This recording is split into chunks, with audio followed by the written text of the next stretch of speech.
இங்க பாருங்க, உங்களுக்கும் உங்க வயசுக்கும் மரியாதை கொடுத்துதான் நான் இவ்வளவு நேரம் எதுவும் பேசாம அமைதியா இருக்கேன். ஒழுங்கு மரியாதையா இங்கிருந்து வெளியே போயிடுங்க. அதுதான் உங்களுக்கு நல்லது. இல்லைன்னா அசிங்கப்படுற மாதிரி ஆயிடும். எனக்கு உங்களோட எல்லாம் பேசி டைம் வேஸ்ட் பண்றதுக்குலாம் நேரம் இல்லை. மேட்ச்க்கு டைம் ஆயிடுச்சு.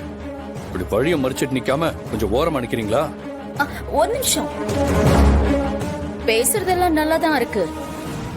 ஆனா உன்கிட்ட நான் ஒரு முக்கியமான விஷயம் பேச வேண்டியதா சாரி காட்ட வேண்டியதா இருக்கு. அத பார்த்துட்டு அதுக்கப்புறம் நீ உன் கேம விளையாடு. அதுக்கப்புறம் நான் என்ன வேணான்னு சொல்ல போறேன்.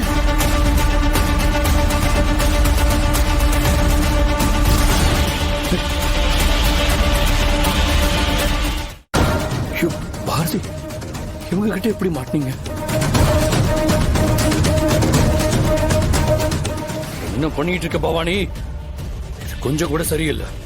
மரியாதையா பாரதியை விட்டுருங்க. ஐயோ ஆதி, நான் உன் முன்னாடி வந்து நின்னதுல இருந்து மரியாதையா போயிடுங்க, மரியாதையா விட்டுருங்க அப்படிங்கிற வார்த்தையை தான் நீ அடிக்கடி யூஸ் பண்ணிக்கிட்டு இருக்க.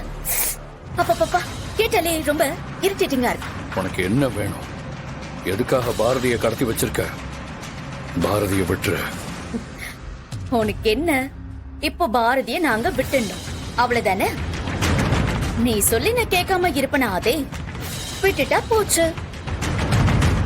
ஆனா அது எப்படி சும்மா விட முடியும்? அதுக்கு நீ எங்களுக்கு ஒரு விஷயம் பண்ணணுமே. எப்படி? நம்ம ஒரு டீலிங் பேசிக்கலாமா? சொல்லு, நான் என்ன பண்ணணும்? இதான் வேணும் எனக்கு. ரொம்ப ரொம்ப சிம்பிள். நீ இந்த போட்டியில தோத்து போகணும். வேற எதுவும் கேட்டு எந்த பிரயோஜனமும் இல்லைன்னு எனக்கு தெரியும்.